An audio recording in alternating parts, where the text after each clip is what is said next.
ಎಲ್ಲರಿಗೂ ನಮಸ್ಕಾರ. ಇವತ್ತು ನಡೆದ ಪೊಲೀಸ್ ಕಾನ್ಸ್ಟೇಬಲ್ ಪ್ರಶ್ನೆ ಪತ್ರಿಕೆಯನ್ನು ಬಿಡಿಸ್ತಾ ಹೋಗೋಣ.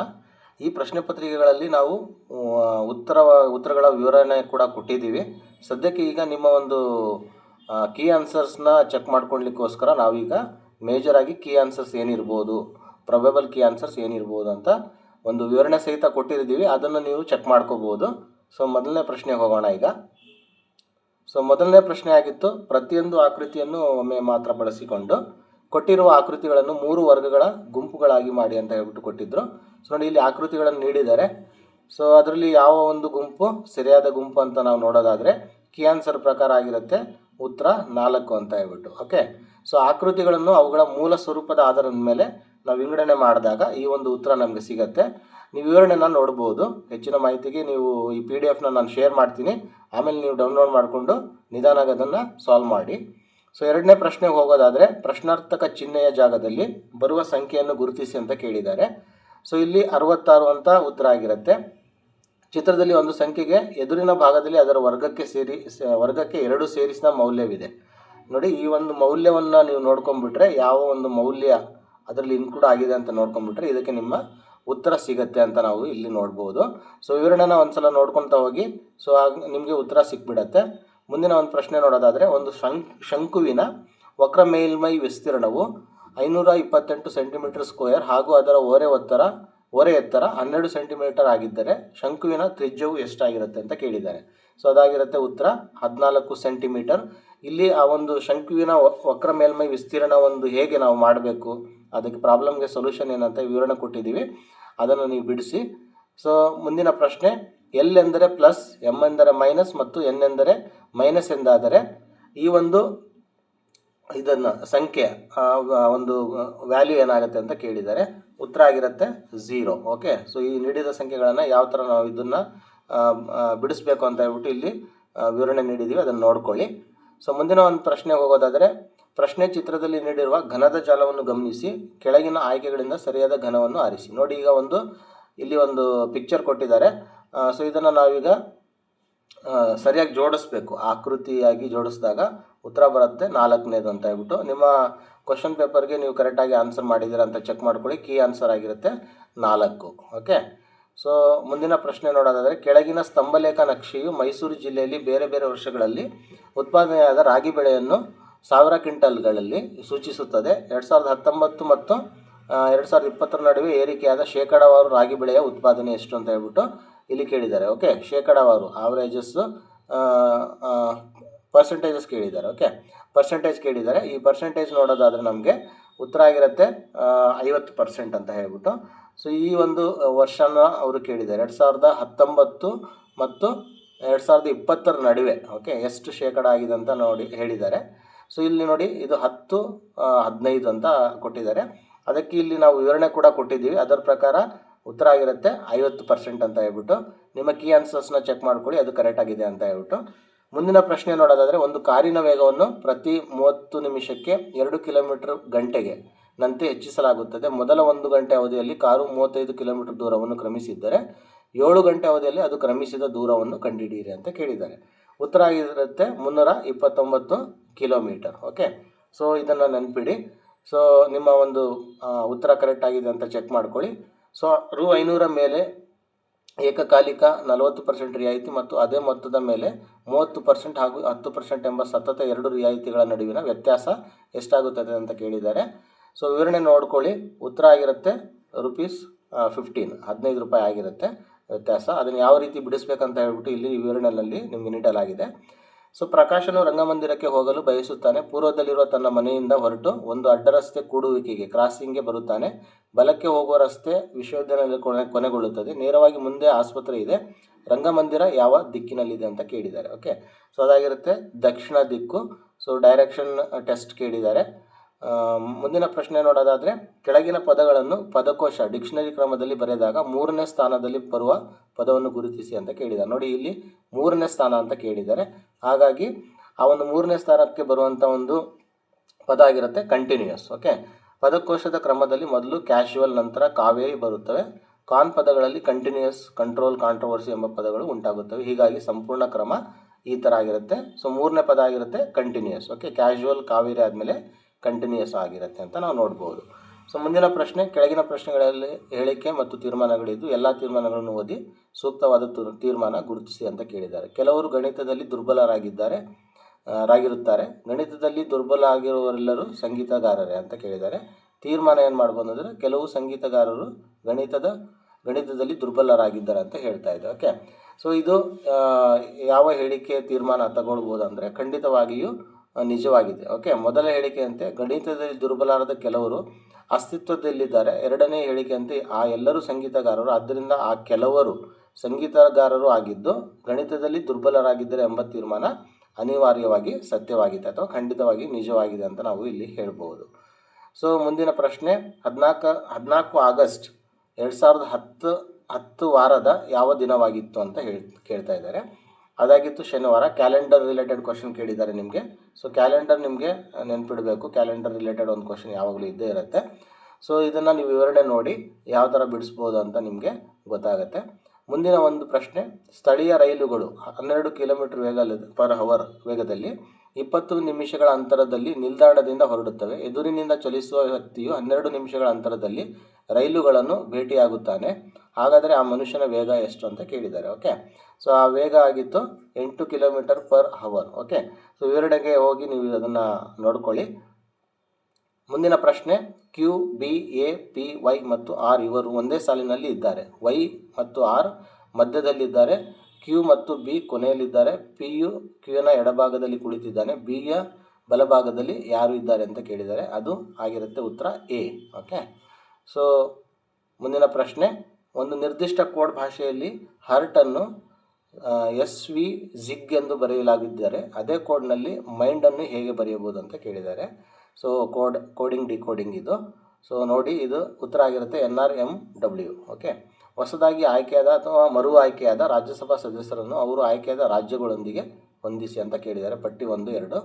ಸೊ ಇಲ್ಲಿ ನೀಡಿರುವ ಆಯ್ಕೆಗಳಲ್ಲಿ ಸರಿಯಾದ ಉತ್ತರ ಇಲ್ಲ. ಸರಿಯಾದ ಹೊಂದಾಣಿಕೆ ಆಗಿರುತ್ತೆ. ಸೊ ಮಾನ್ಸಿಂಗ್ ಮೇರಾಮನ್ ಪರ್ಮಾರ್ ಇದಾರಲ್ಲ, ಅವರು ಗುಜರಾತ್ಗೆ ಸಂಬಂಧಪಟ್ಟಿರ್ತಾರೆ. ಡಾಕ್ಟರ್ ಅಲ್ಕಾ ಸಿಂಗ್ ರಾಜಸ್ಥಾನಕ್ಕೆ ಸಂಬಂಧಪಟ್ಟಿರ್ತಾರೆ. ತರುಣ್ ಚುಗ್ ಮಧ್ಯಪ್ರದೇಶಕ್ಕೆ ಸಂಬಂಧಪಟ್ಟಿರ್ತಾರೆ. ರಾಜೇಂದ್ರ ಹಿರಾಲಾಲ್ ಜೈನ್ ಮಹಾರಾಷ್ಟ್ರಕ್ಕೆ. ಸೊ ಈ ಸರಿಯಾದ ಹೊಂದಾಣಿಕೆ ಯಾವುದು ಮುದ್ರಿತ ಆಯ್ಕೆಗಳಲ್ಲಿ ಇಲ್ಲದ್ರಿಂದ ಅದರಿಂದ ಮೂಲ ಪ್ರಶ್ನೆಯಲ್ಲಿ ಆಯ್ಕೆ ದೋಷವಿದೆ. ಸೊ ಇದು PIB ಪ್ರಕಾರ ಇದು ಈ ಥರ ಅಂತ ಹೇಳ್ತಾ ಇದ್ದಾರೆ. ಸೊ ನಿಮಗೆ ಇದು ಗ್ರೇಸ್ ಆಗೋ ಚಾನ್ಸಸ್ ಇರುತ್ತೆ. ಈ ಥರ ಕ್ವಶನ್ಸ್ಗಳು ಗ್ರೇಸ್ ಆಗ್ತವೆ. ಸೊ ಇದನ್ನು ಕೂಡ ನೆನ್ಪಿಡಿ. ಸೊ ಆಗಮನ್ ಎಂಬುದು ಭಾರತದ ಮೊದಲ ಖಾಸಗಿ ಕಕ್ಷೀಯ ರಾಕೆಟ್ ಮಿಷನ್ ಅಂತ ಹೇಳ್ಬಿಟ್ಟು ಕರೀತಾರೆ. ಸೊ ಉತ್ತರ ಆಗಿರುತ್ತೆ 1ನೇದು. ಓಕೆ, ಸೊ ಮುಂದಿನ ಪ್ರಶ್ನೆ, JSGB20 ಅನ್ನು ವಿಸ್ತರಣೆ ಮಾಡಿ ಅಂತ ಕೇಳಿದ್ದಾರೆ. ಜಲ್ ಸಂಚಯ್ ಜನ್ ಭಾಗಿದಾರಿ 20. ಓಕೆ, ಉತ್ತರ ಆಗಿರುತ್ತೆ ಅದು. ಸೊ ಮುಂದಿನ ಪ್ರಶ್ನೆ, 2026 ಅಂತಾರಾಷ್ಟ್ರೀಯ ಸಹಕಾರ ದಿನದ ಧ್ಯೇಯ ವಾಕ್ಯ ಏನು ಅಂತ ಕೇಳಿದ್ದಾರೆ. ಸೊ ಇದಾಗಿತ್ತು ಶಾಂತಿಯುತ ಜಗತ್ತಿಗಾಗಿ ಸಹಕಾರ ಸಂಘಗಳು. ಓಕೆ, ಸೊ ಉತ್ತರ ಆಗಿತ್ತು 2ನೇದು. ಆ ಒಂದು ಧ್ಯೇಯವಾಕ್ಯ ಕರೆಂಟ್ ಅಫೇರ್ಸ್ ಮೇಲೆ ಕೇಳಿರುವಂಥ ಒಂದು ಕ್ವಶನ್ ಇದು. ಗ್ರೇಟರ್ ಬೆಂಗಳೂರು ಪ್ರಾಧಿಕಾರಕ್ಕೆ ನೋಡಿ, ಇದು ಕೂಡ ಮತ್ತೆ ಕರೆಂಟ್ ಅಫೇರ್ಸ್ಗೆ ಸಂಬಂಧಿಸಿದಂತೆ ಕೇಳಿರುವಂಥ ಒಂದು ಪ್ರಶ್ನೆ. ಸೊ ಯಾವುದು ಸರಿಯಾಗಿದೆ ಅಂತ, ಯಾವ ಹೇಳಿಕೆಗಳು ಸರಿಯಾಗಿದೆ, ಇದನ್ನು ಮೇ 15, 2025 ಬೃಹತ್ ಬೆಂಗಳೂರು ಮಹಾನಗರ ಪಾಲಿಕೆಯ ಬದಲಿಗೆ ಸ್ಥಾಪಿಸಲಾಯಿತು. ಸರಿಯಾದ ಸ್ಟೇಟ್ಮೆಂಟ್ ಹೇಳಿಕೆ. GBA ಸಂಪೂರ್ಣ ಗ್ರೇಟರ್ ಬೆಂಗಳೂರು ನಗರ ಸಮೂಹದ ಉಸ್ತುವಾರಿ ವಹಿಸುತ್ತದೆ. ಸರಿಯಾದ ಒಂದು ಸ್ಟೇಟ್ಮೆಂಟು. ಕರ್ನಾಟಕ ಸರ್ಕಾರವು 2025 ಗ್ರೇಟರ್ ಬೆಂಗಳೂರು ಆಡಳಿತ ಕಾಯ್ದೆಯನ್ನು ಜಾರಿಗೆ ತಂದು GBAಯನ್ನು ರಚನೆ ಮಾಡಿದೆ ಅಂತ ಕೇಳಿದ್ದಾರೆ. ಸೊ ಒಂದು ಹೇಳಿಕೆ ಕೂಡ ಸರಿಯಾಗಿದೆ. ಉತ್ತರ ನಿಮಗೆ 1ನೇ ಒಂದಾಗಿರುತ್ತೆ. ಓಕೆ, ಸೊ ಇತ್ತೀಚೆಗೆ ಸಿಕ್ಕಿಂ ಸಂಪೂರ್ಣ ಸಾಕ್ಷರತಾ ರಾಜ್ಯ ಎಂದು ಯಾವ ಕಾರ್ಯಕ್ರಮದಡಿ ಘೋಷಿಸಲ್ಪಟ್ಟಿದೆ ಅಂತ ಹೇಳಿದ್ದಾರೆ. ಉಲ್ಲಾಸ್ ಅಂದರೆ understanding of life long learning for all in society ಅಂತ ಇದರ ಒಂದು ಉತ್ತರ. ಸೊ 15 ವರ್ಷದ ಮೇಲ್ಪಟ್ಟ ಅಕ್ಷರ ಜ್ಞಾನವಿಲ್ಲದವರಿಗೆ ಮೂಲ ಸಾಕ್ಷರತೆ, ಸಂಖ್ಯಾಜ್ಞಾನ ಮತ್ತು ಜೀವನ ಕೌಶಲ್ಯಗಳನ್ನು ಕಲಿಸುವ ಕೇಂದ್ರ ಯೋಜನೆ ಇದಾಗಿದೆ. ಓಕೆ, ಸೊ ಇದು ನೆನ್ಪಿಡಿ. ಮುಂದಿನ ಪ್ರಶ್ನೆಗೆ ಹೋಗೋಣ. ಸೆಹತ್ ಅನ್ನು ವಿಸ್ತರಿಸಿ ಅಂತ ಕೇಳಿದ್ದಾರೆ. ಸೆಹತ್ ಎಂಬ ಸಂಕ್ಷಿಪ್ತ ರೂಪವು science excellence for health through agriculture transformation ಅಂತ ಅರ್ಥ ಆಗುತ್ತೆ. ಸೊ ಇದನ್ನು ನೆನ್ಪಿಡಿ. ಸೊ ಮುಂದಿನ ಪ್ರಶ್ನೆ ಆಗಿರುತ್ತೆ, ಪಂಡಿತ್ ದೀನದಯಾಳ್ ಉಪಾಧ್ಯಾಯ ರಾಷ್ಟ್ರೀಯ ಸಾಮಾಜಿಕ ಭದ್ರತಾ ಅಕಾಡೆಮಿಯನ್ನು 1990ರಲ್ಲಿ ಸ್ಥಾಪಿಸಲಾಯಿತು. ಇದು ಕೆಳಗಿನ ಯಾವುದರ ಅತ್ಯುನ್ನತ ತರಬೇತಿ ಸಂಸ್ಥೆಯಾಗಿದೆ ಅಂತ ಕೇಳಿದ್ದಾರೆ. ಓಕೆ, ನೌಕರರ ಭವಿಷ್ಯ ನಿಧಿ ಸಂಸ್ಥೆ. Pandit Deendayal Upadhyaya national academy of social security. Okay, so ಇದಾಗಿರುತ್ತೆ ಉತ್ತರ. ಸೊ ಇದು ಎಲ್ಲಿದೆ ಕೂಡ ನೀವು ತಿಳ್ಕೊಳ್ಬೇಕು. ಓಕೆ, ಸೊ ಯಾವ ಒಂದು ಇದರಲ್ಲಿ ಪ್ಲೇಸಲ್ಲಿ ಇದೆ ಅನ್ನೋದು ಕೂಡ ನೀವು ತಿಳ್ಕೊಳ್ಳಿ, ಮುಂದಿನ ಒಂದು ಎಕ್ಸಾಮ್ಸ್ಗಳಿಗೆ ಬರುವಂಥ ಚಾನ್ಸಸ್ಸು ಹೆಚ್ಚಾಗಿರುತ್ತೆ. ಸೊ ಮುಂದಿನ ಪ್ರಶ್ನೆ ನೋಡಿದಾಗ ಜನರಲ್ NS ರಾಜಾ ಸುಬ್ರಹ್ಮಣ್ಯ ಅವರು 2026 ಮೇ 31ರಂದು ಭಾರತೀಯ ಸಶಸ್ತ್ರ ಪಡೆಗಳ 3ನೇ ಚೀಫ್ ಆಫ್ ಡಿಫೆನ್ಸ್ ಸ್ಟಾಫ್ ಆಗಿ ಅಧಿಕಾರ ಸ್ವೀಕರಿಸಿದ್ದಾರೆ. ಹಾಗಾದರೆ 2ನೇ ಚೀಫ್ ಆಫ್ ಡಿಫೆನ್ಸ್ ಯಾರು ಅಂತ ಕೇಳಿದ್ದಾರೆ. ಓಕೆ, ಜನರಲ್ ಅನಿಲ್ ಚೌಹಾಣ್ ಆಗಿರ್ತಾರೆ.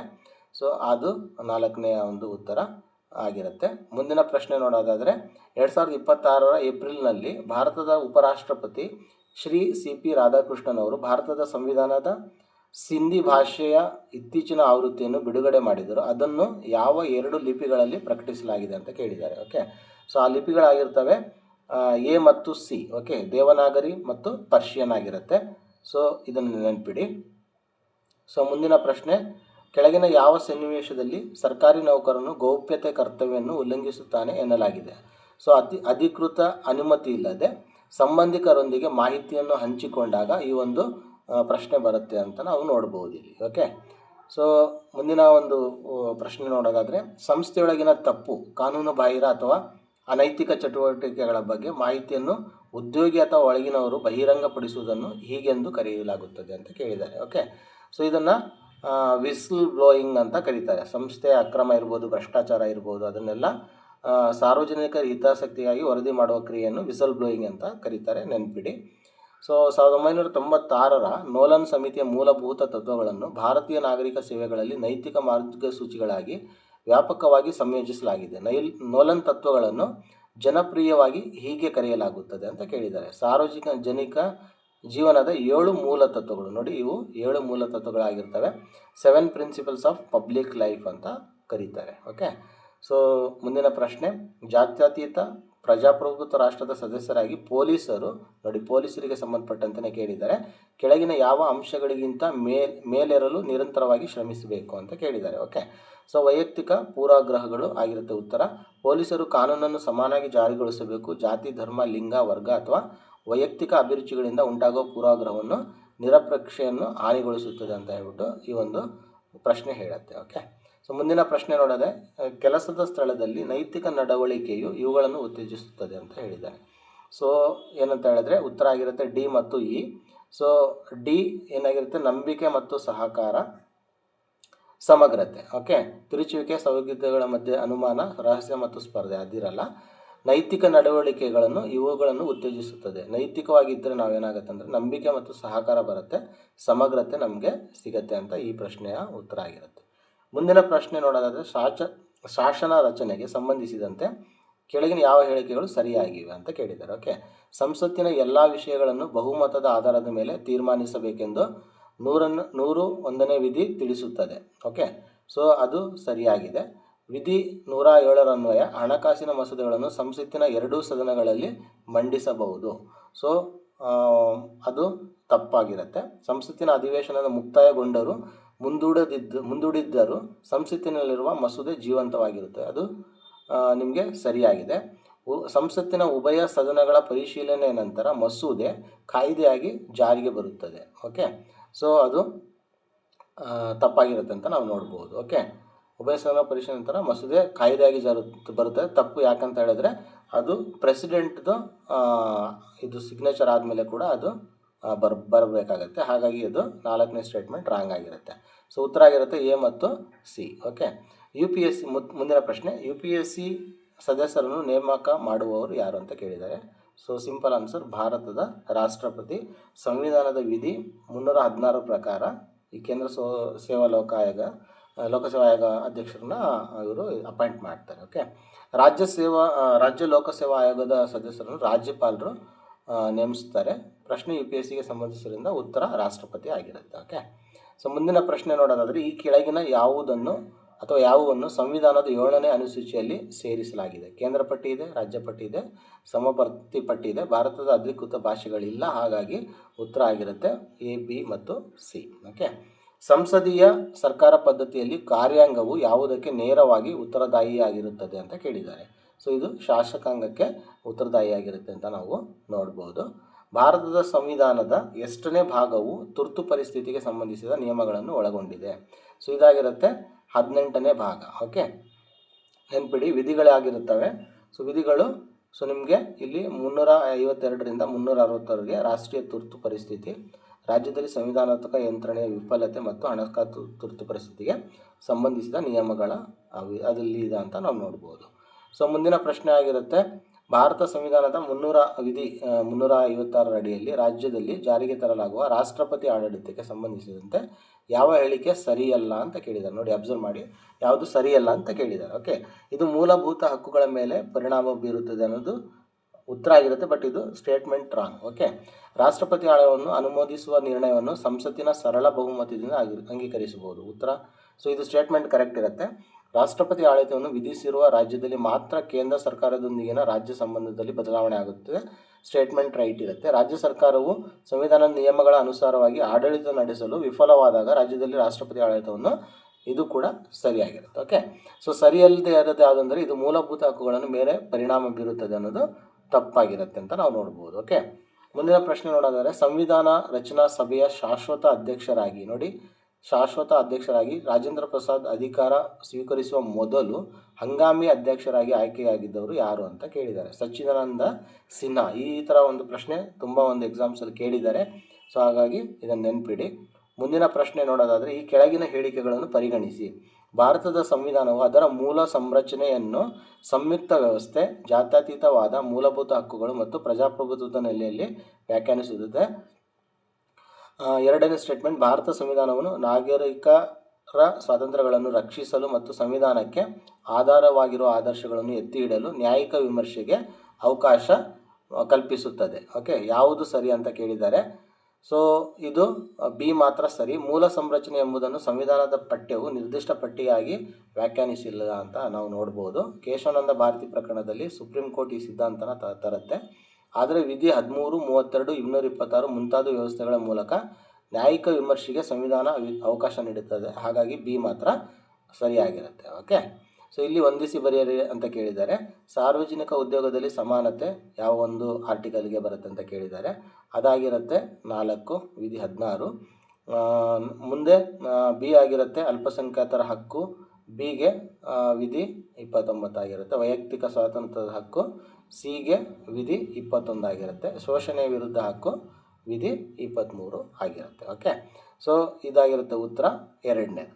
ಓಕೆ, ಮುಂದಿನ ಪ್ರಶ್ನೆ ನೋಡೋದಾದರೆ, ಭಾರತ ಒಕ್ಕೂಟ ರಾಷ್ಟ್ರಪತಿಯನ್ನು ಚುನಾಯಿಸುವವರು ಯಾರು? ಓಕೆ, ಭಾರತದ ಒಕ್ಕೂಟದ ರಾಷ್ಟ್ರಪತಿಯನ್ನು ಯಾರ್ಯಾರು ಚುನಾವಣೆ ಮಾಡುತ್ತಾರೆ, ಯಾರು ಇನ್ಕ್ಲೂಡ್ ಆಗಿರುತ್ತೆ ಅಂತ ಕೇಳಿದ್ದಾರೆ. ಸಂಸತ್ತು, ರಾಜ್ಯ ವಿಧಾನಸಭೆಗಳು, ದೆಹಲಿ ಮತ್ತು ಪುದುಚೇರಿ ಕೇಂದ್ರಾಡಳಿತ ಪ್ರದೇಶಗಳ ವಿಧಾನಸಭೆಗಳ ಚುನಾಯಿತ ಸದಸ್ಯರು ಇದರಲ್ಲಿ ಇರ್ತಾರೆ. ಅದು ಹಾಗಾಗಿ ಉತ್ತರ 1 ಆಗಿರುತ್ತೆ ಅಂತ ನೆನಪಿಡಿ. ಮುಂದಿನ ಪ್ರಶ್ನೆ ನೋಡೋದಾದರೆ, ಕೆಳಗೆ ನೀಡಿರುವ ಕೇಂದ್ರಾಡಳಿತ ಪ್ರದೇಶಗಳಲ್ಲಿ ಯಾವುವು ರಾಜ್ಯಸಭೆಯಲ್ಲಿ ಪ್ರತಿನಿಧಿತ್ವ ಹೊಂದಿಲ್ಲ ಅಂತ ಕೇಳಿದ್ದಾರೆ. ಓಕೆ, ಸೊ ರಾಜ್ಯಸಭೆಯಲ್ಲಿ ಯಾವುದು ಇಲ್ಲ ಅಂತ ಹೇಳ್ಬಿಟ್ಟು ನೋಡಿದ್ರೆ, ಚಂಡೀಗಢ, ಲಕ್ಷದ್ವೀಪ್ ಮತ್ತು ಲಡಾಖ್ ರಾಜ್ಯಸಭೆಯಲ್ಲಿ ಇಲ್ಲ. ರಾಜ್ಯಸಭೆಯಲ್ಲಿ ದೆಹಲಿ, ಪುದುಚೇರಿ ಮತ್ತು ಜಮ್ಮು ಕಾಶ್ಮೀರಕ್ಕೆ ಸ್ಥಾನಗಳಿವೆ. ನೋಡಿ, ಯಾವ್ಯಾವುದಕ್ಕಿದೆ ಕೂಡ ಕೊಟ್ಟಿದ್ದಾರೆ. ಚಂಡೀಗಢ ಮತ್ತು ಲಕ್ಷದ್ವೀಪ್ ಆ್ಯಂಡ್ ಲಡಾಖ್ಗೆ ರಾಜ್ಯಸಭಾ ಸ್ಥಾನಗಳನ್ನು 4ನೇ ಅನುಸೂಚಿಯಲ್ಲಿ ಹಂಚಿಕೆ ಮಾಡಿಲ್ಲ. ಈ 4ನೇ ಅನುಸೂಚಿಯಲ್ಲಿ ಬರುತ್ತದು, ಅದರ ಪ್ರಕಾರ ಇದರಲ್ಲಿ ಇಲ್ಲ ಅಂತ ಹೇಳ್ಬಿಟ್ಟು, ಹೀಗಾಗಿ ಆಯ್ಕೆ ಆಗಿರುತ್ತೆ 3. ಓಕೆ, ಭಾರತ ಸರ್ಕಾರದ ಅತ್ಯುನ್ನತ ಕಾನೂನು ಸಲಹೆಗಾರರು ಯಾರು ಅಂತ ಕೇಳಿದ್ದಾರೆ. ಡೈರೆಕ್ಟ್ ಆನ್ಸರ್ ಇರುತ್ತೆ ಅಟಾರ್ನಿ ಜನರಲ್. ಸೊ ನೋಡಿ, ಯಾವ ಒಂದು ಆರ್ಟಿಕಲ್ ಪ್ರಕಾರ, ವಿಧಿ 76 ಪ್ರಕಾರ ಇವರಾಗಿರ್ತಾರೆ. ಸೊ ಅಡ್ವೊಕೇಟ್ ಜನರಲ್ ಏನಾಗಿರ್ತಾರೆ, ರಾಜ್ಯ ಸರ್ಕಾರದ ಮುಖ್ಯ ಕಾನೂನು ಅಧಿಕಾರಿಯಾಗಿ ಇರ್ತಾರೆ ಅಂತ ನಾವು ನೋಡ್ಬೋದು. ಓಕೆ, ಮುಂದಿನ ಪ್ರಶ್ನೆ ನೋಡೋದಾದರೆ, ರಾಜ್ಯಪಾಲರು ತಮ್ಮ ರಾಜೀನಾಮೆ ಪತ್ರವನ್ನು ಯಾರಿಗೆ ನೀಡುತ್ತಾರೆ ಅಥವಾ ಕೊಡುತ್ತಾರೆ ಅಂತ ಹೇಳ್ಬೋದು. ಇಲ್ಲಿ ರಾಷ್ಟ್ರಪತಿಗೆ. ಸಂವಿಧಾನದ ವಿಧಿ 156(2) ಪ್ರಕಾರ ಅವರು ಅದನ್ನು ನೀಡ್ತಾರೆ ಅಂತ ನೋಡ್ಬೋದು. ಭಾರತದ ಸಂವಿಧಾನದ ವಿಧಿ 163 ಅನ್ವಯ ಸಚಿವ ಸಂಪುಟ ನೆರವು ಮತ್ತು ಸಲಹೆ ನೀಡುವುದು ಯಾರಿಗೆ? ಓಕೆ, ರಾಜ್ಯದ ರಾಜ್ಯಪಾಲರಿಗೆ ಸಂಬಂಧಪಟ್ಟಂತೆ ಇರುತ್ತೆ ಇದು. ಸೊ ಉತ್ತರ ಆಗಿರುತ್ತೆ ಅದು. ಷಟ್ಸರ್ಣಗಳಿಗೆ ಸಂಬಂಧಿಸಿದಂತೆ ತಪ್ಪಾದ ಜೋಡಿಗಳನ್ನು ಗುರುತಿಸಿ ಅಂತ ಕೇಳಿದ್ದಾರೆ. ನ್ಯಾಯ ಗೌತಮ, ಯೋಗ ಜೈಮಿನಿ, ಸಾಂಖ್ಯ ಕಪಿಲ, ಪೂರ್ವಮೀಮಾಂಸಾ ಪತಂಜಲಿ ಅಂತ ಕೇಳಿದ್ದಾರೆ. ಸೊ ಇಲ್ಲಿ ತಪ್ಪಾದ ಜೋಡಿಗಳು, ಉತ್ತರ ನೋಡಿ, ಇಲ್ಲಿ ತಪ್ಪಾದ ಜೋಡಿಗಳು ಯಾವುದು ಅಂತ ಹೇಳಿದರೆ ಬಿ ಮತ್ತು ಡಿ ತಪ್ಪಾಗಿರ್ತವೆ. ಓಕೆ, ಬಿ ತಪ್ಪು, ಡಿ ತಪ್ಪು. ನ್ಯಾಯ ಗೌತಮ ಸರಿ ಇರುತ್ತೆ, ಸಾಂಖ್ಯ ಕಪಿಲ ಸರಿ ಇರುತ್ತೆ ಅಂತ ನಾವಿಲ್ಲಿ ನೋಡಬಹುದು. ಓಕೆ, ನ್ಯಾಯದರ್ಶನದ ಪ್ರವರ್ತಕ ಗೌತಮ ಮತ್ತು ಸಾಂಖ್ಯದ ಪ್ರವರ್ತಕ ಕಪಿಲ. ಓಕೆ, ಇಲ್ಲಿ ಯೋಗದೊಂದಿಗೆ ಪತಾಂಜಲಿ ನೋಡಿ, ಇಲ್ಲಿ ಯೋಗದೊಂದಿಗೆ ಪತಾಂಜಲಿ ಮತ್ತು ಪೂರ್ವಮೀಮಾಂಸದೊಂದಿಗೆ ಜೈಮಿನಿ. ಓಕೆ, ಸೊ ಇದು ಸಂಬಂಧಪಟ್ಟಿರುತ್ತೆ ಅಂತ ನಾವಿಲ್ಲಿ ನೋಡಬಹುದು. ಸೊ ಮುಂದಿನ ಪ್ರಶ್ನೆ, ದಿನಾಚರಣೆಗಳನ್ನು ದಿನಾಂಕಗಳೊಂದಿಗೆ ಹೊಂದಿಸಿ ಅಂತ ಕೇಳಿದ್ದಾರೆ. ಭೂಮಿ ದಿನ, ವಿಶ್ವ ಓಜೋನ್ ದಿನ, ರಾಷ್ಟ್ರೀಯ ಮಾಲಿನ್ಯ ತಡೆಗಟ್ಟುವ ದಿನ, ಜನಸಂಖ್ಯಾ ದಿನ. ಓಕೆ, ಸೊ ಭೂಮಿ ದಿನ ಆಗಿರುತ್ತೆ ಏಪ್ರಿಲ್ 22, ವಿಶ್ವ ಓಜೋನ್ ದಿನ ಸೆಪ್ಟೆಂಬರ್ 16, ರಾಷ್ಟ್ರೀಯ ಮಾಲಿನ್ಯ ನಿಯಂತ್ರಣ ಅಥವಾ ತಡೆಗಟ್ಟುವ ದಿನ ಡಿಸೆಂಬರ್ 2, ಜನಸಂಖ್ಯಾ ದಿನ ಜುಲೈ 11 ಆಗಿರುತ್ತೆ. ಹಾಗಾಗಿ ಉತ್ತರ 2 ಆಗಿರುತ್ತೆ. ಓಕೆ, ಒಲಿಂಪಿಕ್ ದೇಹವಾಕ್ಯದ ಸರಿಯಾದ ಕ್ರಮ ಯಾವುದು ಅಂತ ಕೇಳಿದ್ದಾರೆ ನೋಡಿ. Faster, higher, stronger and together. Okay, so ಇದಾಗಿತ್ತು ಈ ವರ್ಷದ 2021ರಲ್ಲಿ ನಡೆದ ಒಂದು ಒಲಿಂಪಿಕ್ಸ್ನ ಇದು.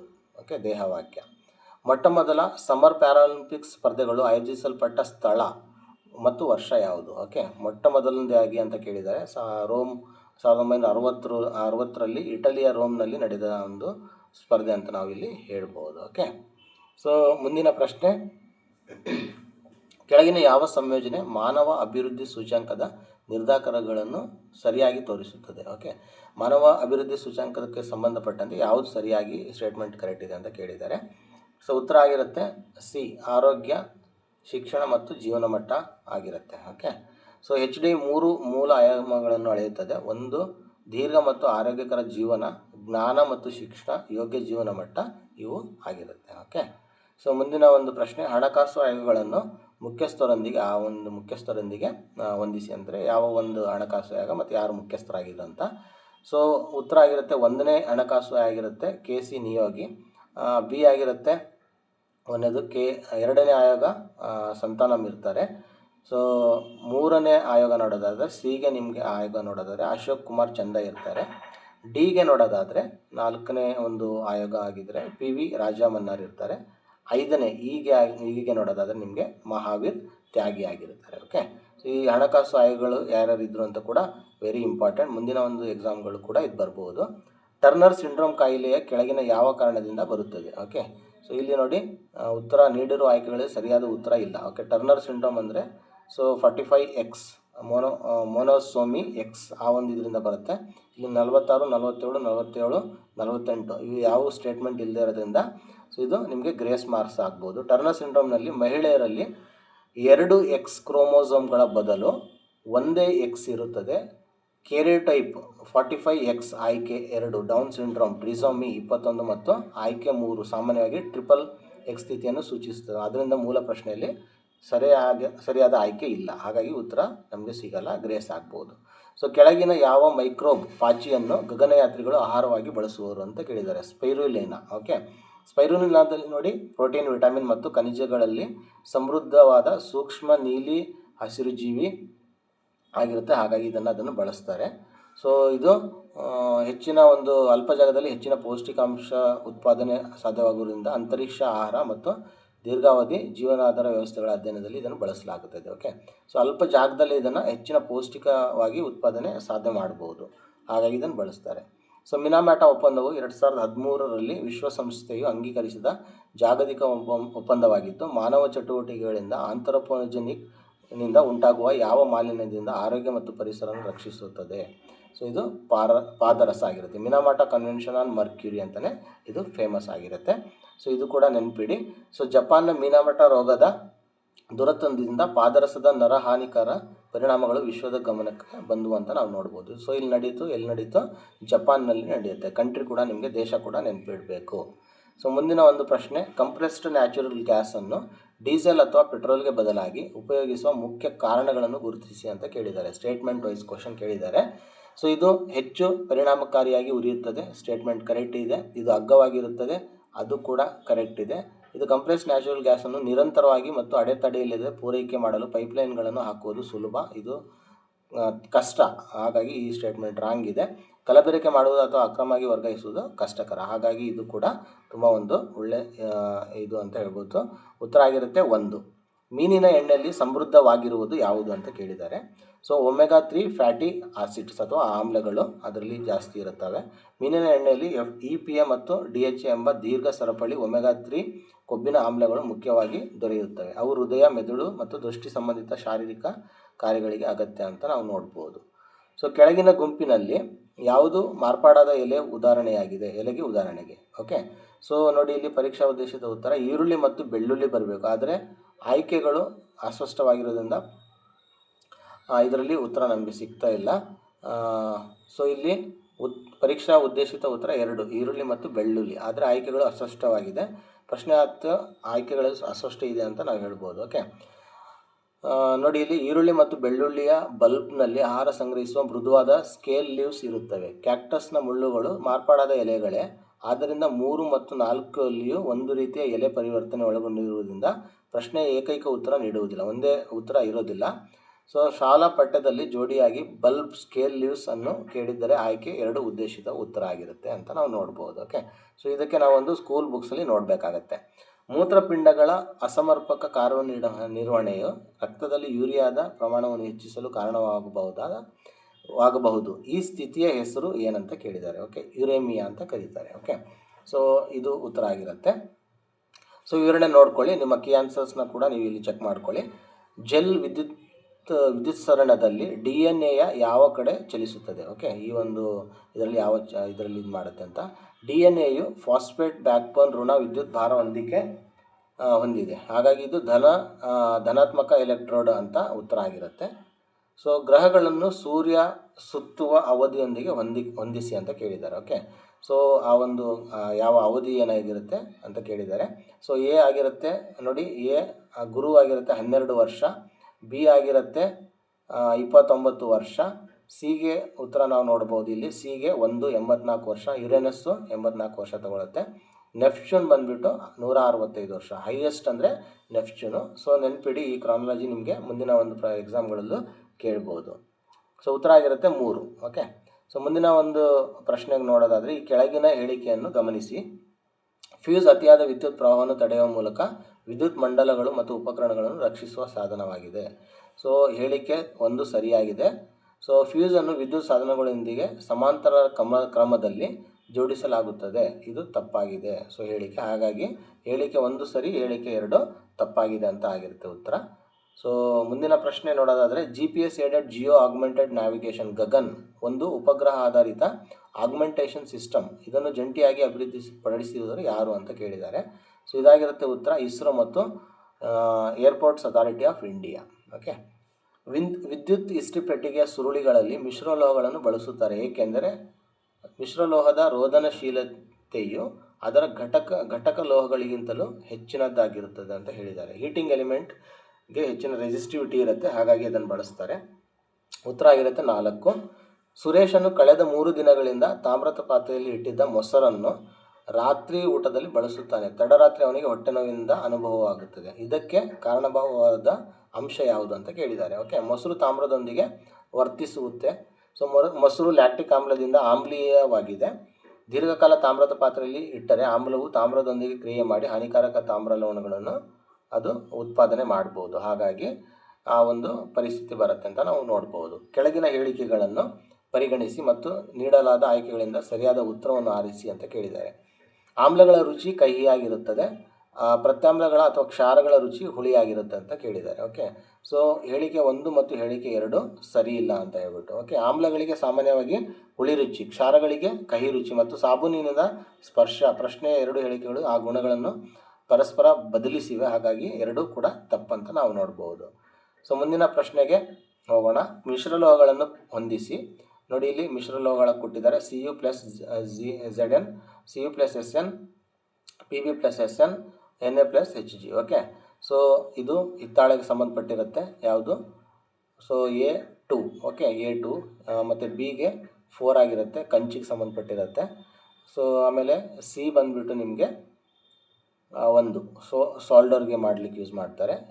ಡಿ ಬಂದುಬಿಟ್ಟು ನಿಮಗೆ ಸೊ ಲೈಕ್ 3 ಅಮಲ್ಗಮ್ಗೆ ಯೂಸ್ ಮಾಡ್ತಾರೆ. ಓಕೆ, ಉತ್ತರ ಆಗಿರುತ್ತೆ 4. ದೂರದರ್ಶನ ನಳಿಕೆಗಳು ಮತ್ತು ದೀಪಸ್ತಂಭದಲ್ಲಿ ಬಳಸುವ ಅನಿಲಗಳು ಯಾವುವು. ಓಕೆ, ಸೊ ದೂರದರ್ಶನ ನಳಿಕೆಗಳು ಮತ್ತು ಕ್ರಿಪ್ಟಾನ್ ಮತ್ತು ಕ್ಸೆನಾನ್ ಅಂತ ಹೇಳ್ತೀವಿ ನಾವು. ಕ್ರಿಪ್ಟಾನ್ ಮತ್ತು ಕ್ಸೆನಾನ್ ನೋಬಲ್ ಗ್ಯಾಸಸ್ ಆಗಿದ್ದು ವಿದ್ಯುತ್ ಉದ್ದೀಪನದಲ್ಲಿ ಪ್ರಕಾಶ ಹೊರಸೂಸುತ್ತದೆ. ಅವು ಪ್ರತಿಕ್ರಿಯಾಶೀಲತೆ ಕಡಿಮೆ ಇರುವುದರಿಂದ ವಿಶೇಷ ಬೆಳಕು, ಡಿಸ್ಚಾರ್ಜ್ ಲ್ಯಾಂಪ್ ಮತ್ತು ಕೆಲವು ಪ್ರದರ್ಶನ ಸಿಗ್ನಲ್ ಅಥವಾ ಸಾಧನಗಳಲ್ಲಿ ಇದನ್ನು ಬಳಸ್ತಾರೆ ಅಂತ ನೋಡ್ಬೋದು. ಉತ್ತರ ಆಗಿರುತ್ತೆ ಎರಡನೇದು.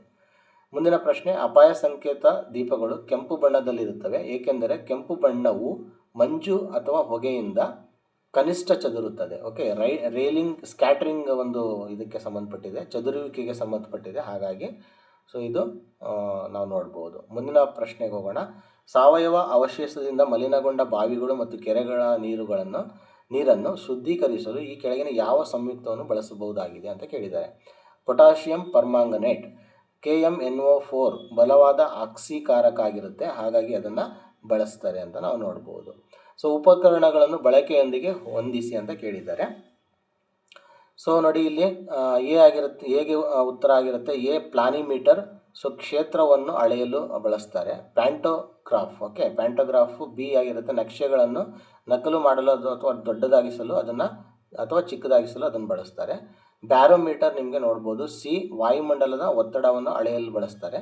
ಥರ್ಮೋಮೀಟರ್ ಇದೆಲ್ಲ ಉಷ್ಣಾಂಶ ಅಳೆಯಲು ಬಳಸ್ತಾರೆ. ಓಕೆ, ಅದಾಗಿರುತ್ತೆ ಉತ್ತರ 4. ಕರ್ನಾಟಕದ ಕೆಲವು ಪ್ರಮುಖ ಶಿಖರಗಳನ್ನು ಅವುಗಳ ಎತ್ತರಕ್ಕೆ ಅನುಗುಣವಾಗಿ ಇಳಿಕೆಯ ಕ್ರಮದಲ್ಲಿ ಗುರುತಿಸಿ ಅಂತ ಕೇಳಿದ್ದಾರೆ. ಓಕೆ, ಬಿಳಿಗಿರಿ ರಂಗನ ಬೆಟ್ಟ, ಗೋಪಾಲಸ್ವಾಮಿ ಬೆಟ್ಟ, ಮೇಲುಕೋಟೆ ಬೆಟ್ಟ, ಚಾಮುಂಡಿ ಬೆಟ್ಟ. ನೋಡಿ ಇಲ್ಲಿ ಇಳಿಕೆಯ ಕ್ರಮದಲ್ಲಿ. ಓಕೆ, ನೀಡಿದ ಶಿಖರಗಳಲ್ಲಿ ಬಿಳಿಗಿರಿ ರಂಗನ ಬೆಟ್ಟ ಅತ್ಯಧಿಕ, ನಂತರ ಗೋಪಾಲಸ್ವಾಮಿ, ಆಮೇಲೆ ಮೇಲುಕೋಟೆ, ಆಮೇಲೆ ಚಾಮುಂಡಿ ಬೆಟ್ಟಕ್ಕಿಂತ ಬೆಟ್ಟದ ಎತ್ತರ ಚಾಮುಂಡಿ ಬೆಟ್ಟಕ್ಕಿಂತ ಹೆಚ್ಚು. ಇದರಿಂದ ಇಳಿಕೆ ಕ್ರಮ ಇದಾಗಿರುತ್ತೆ. ಬಿಳಿಗಿರಿ ರಂಗನ ಬೆಟ್ಟ, ಗೋಪಾಲಸ್ವಾಮಿ, ಮೇಲುಕೋಟೆ, ಚಾಮುಂಡಿ. ಓಕೆ, ಉತ್ತರ ಆಗಿರುತ್ತೆ 1.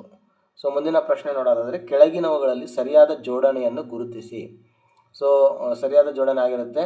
ಬೋರ್ಘಾಟ್, ಮುಂಬೈ ಮತ್ತು ಪುಣೆ ಸರಿಯಾದ ಸ್ಟೇಟ್ಮೆಂಟು. ಬಿ ಥಾಲ್ಘಾಟ್, ಮುಂಬೈ ಮತ್ತು ನಾಸಿಕ್ ಆಗಿರುತ್ತೆ.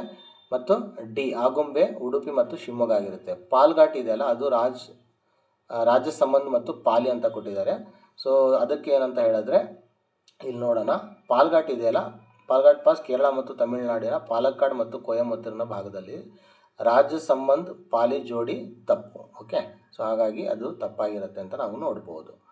ಕೆಳಗಿನ ನಕ್ಷೆಯಲ್ಲಿ ಕರ್ನಾಟಕದಲ್ಲಿ ಹಂಚಿಕೆ ಆಗಿರೋ ಮಣ್ಣಿನ ವಿಧವನ್ನು ಗುರುತಿಸಿ ಅಂತ ಕೇಳಿದ್ದಾರೆ. ಓಕೆ, ಇದು ಕೋಸ್ಟಲ್ ರೀಜನ್ ಆಗಿರೋದ್ರಿಂದ ಉತ್ತರ ಆಗಿರುತ್ತೆ ನಿಮಗೆ ಜಂಬಿಟ್ಟಿಗೆ ಅಥವಾ ಲ್ಯಾಟ್ರೈಟ್ ಮಣ್ಣು ಅಂತ ಹೇಳ್ಬಿಟ್ಟು ಉತ್ತರ ಆಗಿರುತ್ತೆ. ಓಕೆ, ಇದು ಕರ್ನಾಟಕದ ಪಶ್ಚಿಮ ಕರಾವಳಿ ಮತ್ತು ಪಶ್ಚಿಮ ಘಟ್ಟದ ಮಳೆ ಹೆಚ್ಚಿರೋ ಪಟ್ಟಿಯಲ್ಲಿ ತೋರಿಸುತ್ತದೆ. ಹಾಗಾಗಿ ಹೆಚ್ಚಿನ ಮಳೆ ಮತ್ತು ತೀವ್ರ ಲೀಚಿಂಗ್ನಿಂದ ಈ ಭಾಗದಲ್ಲಿ ಲ್ಯಾಟ್ರೈಟ್ ಅಥವಾ ಜಂಬಿಟ್ಟಿಗೆ ಮಣ್ಣು ವ್ಯಾಪಕವಾಗಿರುತ್ತೆ. ಕಪ್ಪು ಮಣ್ಣು ಮುಖ್ಯವಾಗಿ ಉತ್ತರ ಒಳನಾಡಿನ ಬಸಾಲ್ಟ್ ಪ್ರದೇಶಗಳಲ್ಲಿ ಕಂಡುಬರುತ್ತೆ ಅಂತ ನಾವು ನೋಡ್ಬೋದು. ಮುಂದಿನ ಪ್ರಶ್ನೆ ನೋಡೋದಾದರೆ ನಗರ ವರ್ಗೀಕರಣವನ್ನು ಪರಿಗಣಿಸಿ ಅಂತ ಕೇಳಿದ್ದಾರೆ. ನಗರ, ಮೆಗಾಸಿಟಿ, ಮೆಗಾಪಾಲಿಟಿಸ್, ಮೆಗಾಲೋಪೊಲಿಸ್, ನಗರ ಸಮುಚ್ಚಯ ಅಂತ. ಕಡಿಮೆ ಗಾತ್ರದಿಂದ ಹೆಚ್ಚು ಗಾತ್ರದ ಜನಸಂಖ್ಯೆ ಆಧಾರಿತ ಕ್ರಮ ಕೇಳಿದ್ದಾರೆ. ಉದ್ದೇಶಿತ ಉತ್ತರ ಆಗಿರ್ಬೋದು ADCB. ಓಕೆ, ಎ ನಗರ ಆಗಿರುತ್ತೆ, ಡಿ ಆಗಿರುತ್ತೆ, ಆಮೇಲೆ ನಗರ ಸಮುಚ್ಚಯ, ಆಮೇಲೆ ಬರುತ್ತೆ ನಿಮಗೆ ಮೆಗಾಲೋಪೊಲಿಸ್, ಆಮೇಲೆ ಮೆಗಾಸಿಟಿ ಆಗಿರುತ್ತೆ. ಓಕೆ, ಪದಗಳ ಮಾನದಂಡಗಳಲ್ಲಿ ಮೂಲಾನುಸಾರ ವ್ಯತ್ಯಾಸ ಆಗ್ಬೋದು ಅಂತ ಹೇಳ್ಬೋದು. ಸಾಮಾನ್ಯ ಪರಿಕಲ್ಪನೆಯಲ್ಲಿ ಒಂದು ನಗರಕ್ಕಿಂತ ಅರ್ಬನ್ ಅಗ್ಲೋರಮೇಷನ್ ದೊಡ್ಡದು. ಅನೇಕ ನಗರ ಪ್ರದೇಶಗಳು ನಿರಂತರವಾಗಿ ಜೋಡಿಸಿದರೆ ಮೆಗಾಲೋಪೊಲಿಸ್ ಆಗುತ್ತದೆ. ಮೆಗಾಸಿಟಿ ಅತಿ ದೊಡ್ಡ ಜನಸಂಖ್ಯೆಯ ನಗರವನ್ನು ಸೂಚಿಸುತ್ತದೆ. ಆದರೆ ಮೆಗಾಲೋಪೊಲಿಸ್ ಮತ್ತು ಮೆಗಾಸಿಟಿ ಮಾನದಂಡಗಳು ಸ್ವರೂಪ ಮತ್ತು ಜನಸಂಖ್ಯೆಯ ದೃಷ್ಟಿಯಿಂದ ಬೇರೆ ಬೇರೆ ಆಗಿರುವುದರಿಂದ ಕಠಿಣ ಕ್ರಮ ಮೂಲಾನುಸಾರ ಬದಲಾಗಬಹುದು ಅಂತ ನಾವಿಲ್ಲಿ ನೋಡ್ಬೋದು. ಹಾಗಾಗಿ ಉತ್ತರ ನಾವು ಟೆಂಟೇಟಿವ್ಲಿ ನಾವು ಇದನ್ನು ಪರೀಕ್ಷಾ ಉದ್ದೇಶಿತ ಕ್ರಮ ಇದರಿಂದ 3 ಅಂತ ನಾವು ತಗೊಳ್ಬೋದು. ಮುಂದಿನ ಪ್ರಶ್ನೆ ನೋಡೋದಾದರೆ ಭಾರತದ ಬಂದರುಗಳಿಗೆ ಸಂಬಂಧಿಸಿದಂತೆ ಯಾವ ಜೋಡಿಗಳು ಸರಿಯಾಗಿವೆ ಅಂತ ಕೇಳಿದ್ದಾರೆ. ಓಕೆ, ಜವಾಹರ್ಲಾಲ್ ನೆಹರು ಬಂದರು ನವಶೇಷ, ದೀನ್ ದಯಾಳ್ ಬಂದರು ಕಾಂಡ್ಲಾ, ಅದು 2 ಸರಿಯಾಗಿದೆ. ಚಿದಂಬರಂ ಬಂದರು ಪ್ಯಾರಾದೀಪ್ ಅಂತ ಹೇಳಿದ್ದಾರೆ, ಅದು ತಪ್ಪಾಗಿದೆ. ಕಾಮರಾಜರು ಬಂದರು ಎನ್ನೋರ್ ಅಂತ ಹೇಳಿದ್ದಾರೆ, ಅದು ಸರಿಯಾಗಿದೆ. ಓಕೆ, ಸಿ ನೋಡೋದಾದರೆ ಈಗ ಚಿದಂಬರ ಪೋರ್ಟ್ ತೂತುಕುಡಿಯಲ್ಲಿದೆ. ಓಕೆ, ಇದು ತೂತುಕುಡಿಯಲ್ಲಿದೆ, ಹಾಗಾಗಿ ನೆನಪಿಡಿ ಇದನ್ನು. ಮುಂದಿನ ಪ್ರಶ್ನೆ ಹೋಗೋಣ. ಕೆಳಗಿನ ಯಾವ ರಾಜ್ಯದ ಮೂಲಕ ಕರ್ಕಾಟಕ ಸಂಕ್ರಾಂತಿ ವೃತ್ತವು ಹಾದು ಹೋಗುವುದಿಲ್ಲ ಅಂತ ಕೇಳಿದ್ದಾರೆ. ಅದಾಗಿರುತ್ತೆ ಉತ್ತರ ಬಿಹಾರ. ಕರ್ಕಾಟಕ ವೃತ್ತವು ಭಾರತದಲ್ಲಿ ಗುಜರಾತ್, ರಾಜಸ್ಥಾನ, ಮಧ್ಯಪ್ರದೇಶ್, ಛತ್ತೀಸ್ಗಢ, ಜಾರ್ಖಂಡ್, ಪಶ್ಚಿಮ ಬಂಗಾಳ, ತ್ರಿಪುರ, ಮಿಜೋರಾಂ ಮೂಲಕ ಹಾದು ಹೋಗುತ್ತದೆ ಅಂತ ನಾವು ನೋಡ್ಬೋದು. ಓಕೆ, ಸಿಮೆಂಟ್ ಉತ್ಪಾದನಾ ಘಟಕಗಳನ್ನು ರಾಜ್ಯಗಳೊಂದಿಗೆ ಹೊಂದಿಸಿ ಅಂತ ಕೇಳಿದ್ದಾರೆ. ಸೊ ಇಲ್ಲಿ ನೋಡಿ ಲಾಖೇರಿ, ವಿಜಯವಾಡ, ರಾಮಗುಂಡಂ, ದುರ್ಗಾಪುರ ಅಂತ ಕೇಳಿದ್ದಾರೆ. ಸೊ ಎಗೆ ಆಗಿರುತ್ತೆ ರಾಜಸ್ಥಾನ, ಲಾಖೇರಿ ರಾಜಸ್ಥಾನದಲ್ಲಿದೆ. ಬಿಗೆ ನೋಡೋದಾದರೆ ನಿಮಗೆ ಆಂಧ್ರ ಪ್ರದೇಶ, ವಿಜಯವಾಡ. ಸೊ ಸಿಗೆ ಉತ್ತರ ರಾಮಗುಂಡಂ ನಿಮಗೆ ಒಂದಾಗಿರುತ್ತೆ ತೆಲಂಗಾಣ, ದುರ್ಗಾಪುರಂ ನಿಮಗೆ ಆಗಿರುತ್ತೆ ಪಶ್ಚಿಮ ಬಂಗಾಳ. ಓಕೆ. ಸೊ ಮುಂದಿನ ಪ್ರಶ್ನೆ, ವಿಶ್ವದಲ್ಲಿ ಅಧಿಕ ಸಂಚಾರ ದಟ್ಟಣೆಯನ್ನು ಹೊಂದಿರುವ ಒಳನಾಡಿನ ಜಲಮಾರ್ಗ ಯಾವುದು ಅಂತ ಕೇಳಿದ್ದಾರೆ. ರೈನ್ ಒಳನಾಡಿನ ಜಲಮಾರ್ಗ ಆಗಿರುತ್ತೆ. ರೈನ್ ನದಿಯ ಯುರೋಪಿಯನ್ ಅತಿ ಹೆಚ್ಚು ಕೈಗಾರಿಕೃತ ಪ್ರದೇಶಗಳ ಮೂಲಕ ಹರಿದು ಹೋಗುವ ರೋಟರ್ಡ್ಯಾಮ್ ಬಂದರನ್ನು ಒಳನಾಡಿಗೆ ಸಂಪರ್ಕಿಸುತ್ತದೆ. ಸೊ ಇಲ್ಲಿ ಕಲ್ಲಿದ್ದಲು, ಕಬ್ಬಿಣ, ಅಯಸ್ಕ, ಪೆಟ್ರೋಲಿಯಂ, ಧಾನ್ಯ ಮತ್ತು ತಯಾರಿಕಾ ಸರಕುಗಳ ಭಾರಿ ಸಾಗಣೆ ಇದನ್ನು ಅತ್ಯಂತ ವ್ಯಸ್ತ ಒಳನಾಡಿನ ಜಲಮಾರ್ಗಗಳಲ್ಲಿ ಒಂದಾಗಿಸಿದೆ ಅಂತ ನಾವು ನೋಡ್ಬೋದು. ಮುಂದಿನ ಪ್ರಶ್ನೆ, ದಿ ಸದರ್ನ್ ಟ್ರಾನ್ಸ್ ಕಾಂಟಿನೆಂಟಲ್ ರೈಲು ಮಾರ್ಗ ಈ ಎರಡು ನಗರಗಳನ್ನು ಸಂಪರ್ಕಿಸುತ್ತದೆ ಅಂತ ಕೇಳಿದ್ದಾರೆ. ವ್ಯಾಂಕೋವರ್ ಮತ್ತು ಹ್ಯಾಲಿಫ್ಯಾಕ್ಸ್. ಓಕೆ. ಸೊ ಈ ನಗರಗಳು ಕೆನಡಾದ ಪ್ರಮುಖ ಖಂಡಾಂತರ ರೈಲು ಮಾರ್ಗವು ಅಟ್ಲಾಂಟಿಕ್ ಕರಾವಳಿಯ ಹಾಲಿಫ್ಯಾಕ್ಸ್ ಪೂರ್ವ ಭಾಗವನ್ನು ಪೆಸಿಫಿಕ್ ಕರಾವಳಿಯ ವ್ಯಾಂಕೋವರ್ಗೆ ಸಂಪರ್ಕ ಮಾಡುತ್ತೆ ಅಂತ ನಾವು ನೋಡ್ಬೋದು. ಉಳಿದ ನಗರ ಜೋಡಿಗಳೇನಿದಾವಲ್ಲ ಅಮೇರಿಕದ ನಗರಗಳಾಗಿದ್ದಾವೆ ಅಂತ ನಾವು ನೋಡ್ಬೋದು. ಕೆಳಗಿನವುಗಳಲ್ಲಿ ಹವಾಮಾನದ ಮೇಲೆ ಪ್ರಭಾವ ಬೀರದ ಅಂತ ಕೇಳಿದ್ದಾರೆ. ಓಕೆ. ಅಂಶಗಳನ್ನು ಗುರುತಿಸಿ. ಎತ್ತರ, ರೇಖಾಂಶ, ಅಕ್ಷಾಂಶ, ಮಾರುತ. ಸೊ ಪ್ರಭಾವ ಬೀರದೇ ಇರೋಂಥ ಅಂಶ ಯಾವುದಂದರೆ ಬಿ ಮಾತ್ರ. ಓಕೆ. ಸೊ ಯಾವುದದು? ರೇಖಾಂಶ. ಸೊ ನೋಡಿ ಇಲ್ಲಿ ಹವಾಮಾನವನ್ನು ಅಕ್ಷಾಂಶ ಎತ್ತರ ಸಮುದ್ರದಿಂದ ದೂರ, ಮಾರುತ ಸಾಗರ ಪ್ರವಾಹ ಮತ್ತು ಭೂರ ಪ್ರಭಾವಿಸುತ್ತವೆ. ರೇಖಾಂಶ ಸ್ವತಃ ಸೂರ್ಯಕಿರಣದ ಕೋನ ಅಥವಾ ತಾಪಮಾನ ವಲಯವನ್ನು ನಿರ್ಧರಿಸುವುದಿಲ್ಲ, ಅದರ ಮುಖ್ಯ ಬಳಕೆ ಸಮಯ ನಿರ್ಧಾರದಲ್ಲಿ ಬಳಕೆ ಆಗುತ್ತೆ. ಓಕೆ. ಈ ರೇಖಾಂಶ ಇದೆಯಲ್ಲ, ಸೊ ಅದು ನಮಗೆ ಟೈಮ್ ಇದರಲ್ಲಿ ಹೆಲ್ಪ್ ಆಗುತ್ತೆ ಅಂತ ನಾವು ನೋಡ್ಬೋದು. ಆದ್ದರಿಂದ ಬಿ ಮಾತ್ರ ತಪ್ಪಾಗಿದೆ. ಬೆಂಗಳೂರು ಮತ್ತು ಹೈದರಾಬಾದ್ ಅಂತಾರಾಷ್ಟ್ರೀಯ ವಿಮಾನ ನಿಲ್ದಾಣಗಳು ನಗರಗಳಿಂದ ದೂರ ನಿರ್ಮಿಸಲ್ಪಟ್ಟಿವೆ. ಇವುಗಳನ್ನು ಯಾವ ವಿಧದ ವಿಮಾನ ನಿಲ್ದಾಣಗಳೆಂದು ಕರೆಯುವರು? ಸೊ ನೋಡಿ, ಗ್ರೀನ್ ಫೀಲ್ಡ್ ಅಂತ ಕರೀತಾರೆ. ಓಕೆ. ಗ್ರೀನ್ ಫೀಲ್ಡ್ ಅಂತ ಆಗಿರುತ್ತೆ. ಹಿಂದಿನಿಂದ ವಿಮಾನ ನಿಲ್ದಾಣಗಳ ಮೂಲ ಸೌಕರ್ಯವಿಲ್ಲದ ಹೊಸ ಸ್ಥಳದಲ್ಲಿ ಸಂಪೂರ್ಣವಾಗಿ ಹೊಸದಾಗಿ ಅಭಿವೃದ್ಧಿಪಡಿಸಿದ ವಿಮಾನ ನಿಲ್ದಾಣವನ್ನು ಗ್ರೀನ್ ಫೀಲ್ಡ್ ಎನ್ನುತ್ತಾರೆ. ಓಕೆ. ಕೆಂಪೇಗೌಡ ಮತ್ತು ರಾಜೀವ್ ಗಾಂಧಿ ಅಂತಾರಾಷ್ಟ್ರೀಯ ವಿಮಾನ ನಿಲ್ದಾಣಗಳು ಈ ಮಾದರಿಯ ಉದಾಹರಣೆಯಾಗಿದೆ ಅಂತ ನಾವು ನೋಡ್ಬೋದು. ಸೊ ಮುಂದಿನ ಪ್ರಶ್ನೆ, ಭಾರತದ ಯಾವ ರಾಜ್ಯದಲ್ಲಿ ಬೋಡೋ ಅಥವಾ ಬೋರೋ ಭಾಷೆಯನ್ನು ಮುಖ್ಯವಾಗಿ ಮಾತನಾಡುತ್ತಾರೆ? ಬೋಡೋ ಇಟ್ ಈಸ್ ಅಸ್ಸಾಂ ಭಾಷೆ ಅಂತ ನಾವು ನೋಡ್ಬೋದು. ಇದು ಟಿಬೆಟೋ ಬರ್ಮನ್ ಭಾಷೆ ಕುಟುಂಬಕ್ಕೆ ಸೇರಿಕೊಂಡಿದೆ ಅಂತ ನಾವು ನೋಡ್ಬೋದು. ಓಕೆ. ಸೊ ಅಸ್ಸಾಂನ ಬೋಡೋ ಸಮುದಾಯ ಈ ಭಾಷೆಯನ್ನು ಮಾತಾಡುತ್ತೆ. ಇದು ಭಾರತದ 8ನೇ ಅನುಸೂಚಿಯ ಭಾಷೆ ಕೂಡ ಆಗಿದೆ ಅಂತ ನೆನ್ಪಿಡ್ಬೋದು. ಓಕೆ. ಭಾರತದ 8ನೇ ಅನುಸೂಚಿಯ ಭಾಷೆ ಕೂಡ ಆಗಿದೆ. ಬೋಡೋಲ್ಯಾಂಡ್ ಪ್ರದೇಶದಲ್ಲಿ ಅಧಿಕೃತ ಸ್ಥಾನ ಹೊಂದಿದೆ ಅಂತ ಹೇಳ್ಬೋದು. ಸೊ ಮುಂದಿನ ಪ್ರಶ್ನೆ, ಡೆಕ್ಕಾನ್ ಎಜುಕೇಷನ್ ಸೊಸೈಟಿಗೆ ಸಂಬಂಧಪಟ್ಟಂತೆ ಹಿಸ್ಟ್ರಿ ರಿಲೇಟೆಡ್ ಆಗಿದೆ ಇದು ಕ್ವಶನ್ನು. ವ್ಯಕ್ತಿಗಳನ್ನು ಗುರುತಿಸಿ, ಯಾರ್ಯಾರು ಇದ್ದರು ಅಂತ. ಈ ಡೆಕ್ಕಾನ್ ಎಜುಕೇಷನ್ ಸೊಸೈಟಿಗೆ ಸಂಬಂಧಪಟ್ಟಂತೆ ಯಾರ್ಯಾರು ಇದ್ದರು? ಬಾಲಗಂಗಾಧರ್ ತಿಲಕ್ ಇದ್ದರು. ಸೊ ವಿ ಕೆ ಚಿಂಪುಲ್ಕರ್ ಇದ್ದರು. ತುಳಸಿ ರಾಮ್ ಇರಲಿಲ್ಲ. ಸೊ ಗೋಪಾಲ್ ಗಣೇಶ್ ಅಗರ್ಕರ್ ಇದ್ದರು ಅಂತ ಹೇಳ್ಬಿಟ್ಟು ನಾವು ನೋಡ್ಬೋದು. ಓಕೆ. ಸೊ ತುಳಸಿರಾಮ್ ಈ ಸಂಸ್ಥಾಪಕ ಗುಂಪಿನ ಭಾಗವಲ್ಲ, ಹೀಗಾಗಿ ABD ಆನ್ಸರ್ ಆಗಿರುತ್ತೆ. ಉತ್ತರ 2 ಆಗಿರುತ್ತೆ. ಸೊ ಮುಂದಿನ ಪ್ರಶ್ನೆ, ಕರ್ತೃಗಳನ್ನು ಕೃತಿಗಳೊಂದಿಗೆ ಹೊಂದಿಸಿ ಅಂತ ಕೇಳಿದ್ದಾರೆ. ಸೊ ಮೊಹಮ್ಮದ್ ಇಕ್ಬಾಲ್ ಆಗಿರ್ತಾರೆ. So the reconstruction of the religious thoughts in Islam. So Lala Lajpat Rai ಆಗಿರ್ತಾರೆ. 4ನೇದು the unhappy India. So Dinabandhu Mitra by the Nildarpan. Sachindranath Sanyal Bandi Jeevan ಆಗಿರುತ್ತೆ. ಓಕೆ.